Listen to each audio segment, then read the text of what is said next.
Hello, everyone. Welcome to our career chat. My name is Evelyn Mina, and I have the pleasure of having Julia, a former public health major. So today we'll be discussing interesting topics. So let's get started. So hello, Julia. How are you? I'm doing well. How are you? I'm doing good as well. So to start this video chat, maybe you can tell us about when you graduated, what your major was and focus area, and what you've been doing since then. Sure. So I graduated in May of 2019. My major was public health, and I had a focus area in medical humanities. And what I've been doing since, so right after graduation, fall of 2019, I began a direct entry nurse practitioner program. So it's about a little under a three year program where you become a registered nurse for the first 16 months. Then you work as a nurse, and while taking, you have the option to do part-time or full-time NP classes and clinicals. So I chose to do full-time, and I'll be graduating with a degree in family nurse practitioner in May. That's awesome. So maybe you could talk a little bit about what your interests are and what your job search was and the journey to getting where you are. Sure. So I'm definitely interested in vulnerable populations and community health, healthcare in general.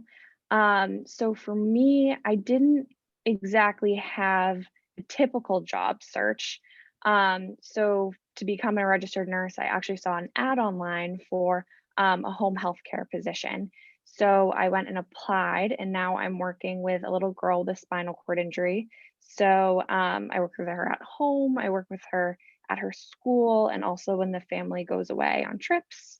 Um, and I would say the journey to getting where I am now was definitely not linear. I didn't think I would be a family nurse practitioner when I first went into UMass. I had the idea that I was going to be a bio major, possibly pre med or pre health, and wasn't quite sure how I was going to get there. And then after taking some of those prereq classes, um, after doing kind of more of the hard sciences and hard and math and physics and all that stuff, I was like, all right, maybe the pre-med route isn't for me. So I thought, okay, maybe pre-PA. And I became a CNA, worked in a nursing home, and realized I liked the nursing model more than I do the medical or PA model. And just kind of took it from there, found a direct entry nurse practitioner program, and here we are. Nice. So you mentioned earlier that you are a registered nurse. So maybe you could talk a little bit about the company that you work for, and maybe also the nurse practitioner program, the school that you're in currently. Sure. So the company that I work for is a home health care agency, and they're based out of Lexington, Mass.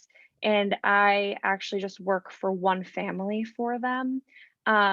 But they do a variety of nursing cares from trachs to J tubes, IV ventilators, all the above. Um, and I currently go to Simmons University in Boston. And yeah.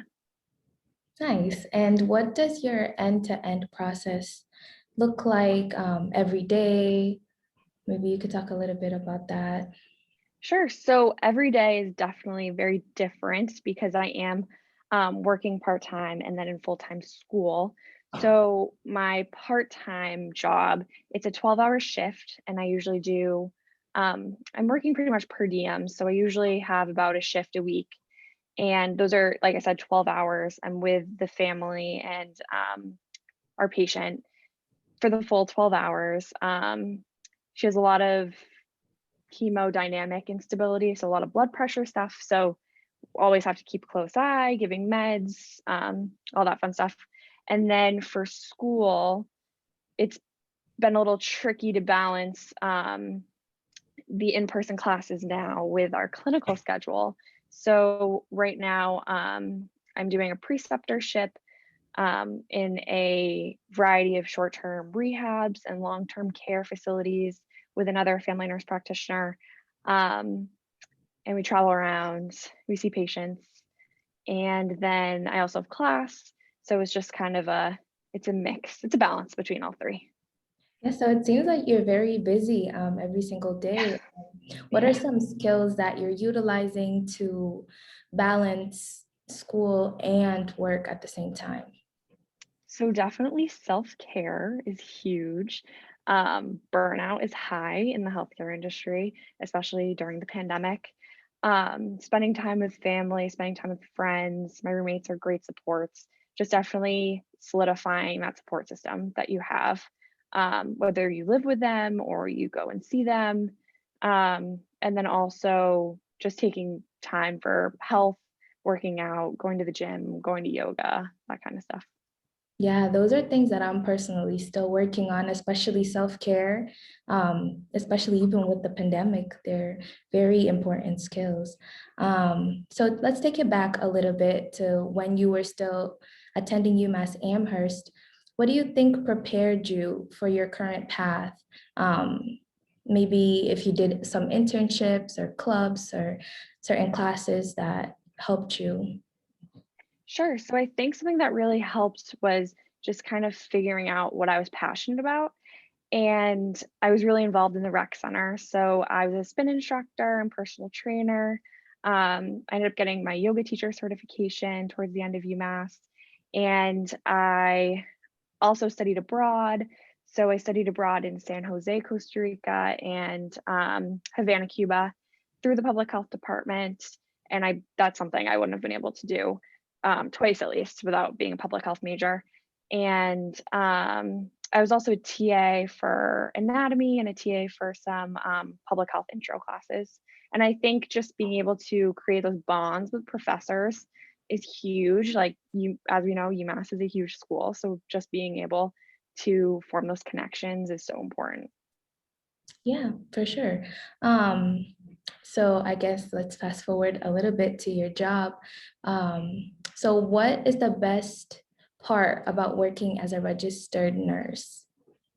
Yeah. So the best part is being able to connect with the patient population, just being able to know that I am the hands of the little girl who I work for, that I really am making a difference in her life and her family's life, and just being able to be there for them.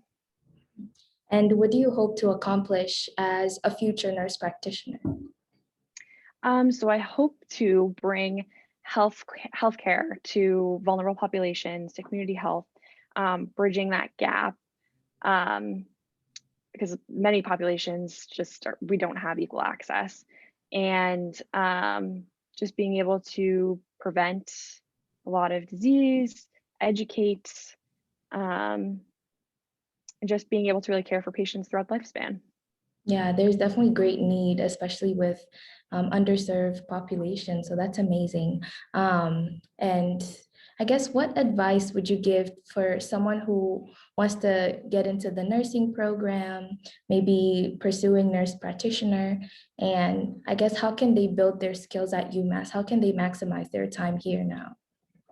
Yeah, I would say get involved. UMass has a plethora of opportunities. There's so much you can do. There are so many clubs you can join, so much research going on, and really just build that your base network, whether it's using professional organizations or LinkedIn, and just really start to find that passion and reach out to other people in the field, see if they'll talk to you about what their day to day is like, and definitely just explore everything you're interested in. Awesome. Thank you so much.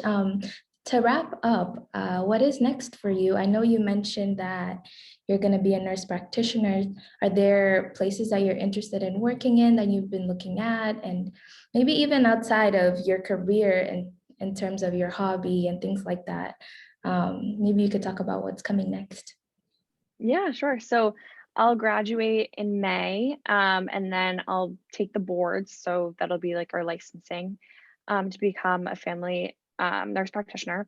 And then I'll apply to jobs. I haven't really decided if I want to stay in the Boston area or travel. Um, I would love to experience a new community, but also give back to a community that I've grown up in. So either way, I'll be happy. I'm definitely looking forward to traveling again it's definitely been a long 3 years plus all of Mhm. undergrad. Um, and just being able to read again, because once you're in grad school, your time is taken up by grad school work. Um, and definitely just spending time with family and friends. That's what I'm looking forward to. That's awesome. Thank you so much. And good luck with everything. It sounds like you're doing amazing things and hope to hear from you in the future as well. Thanks so much. Thank you.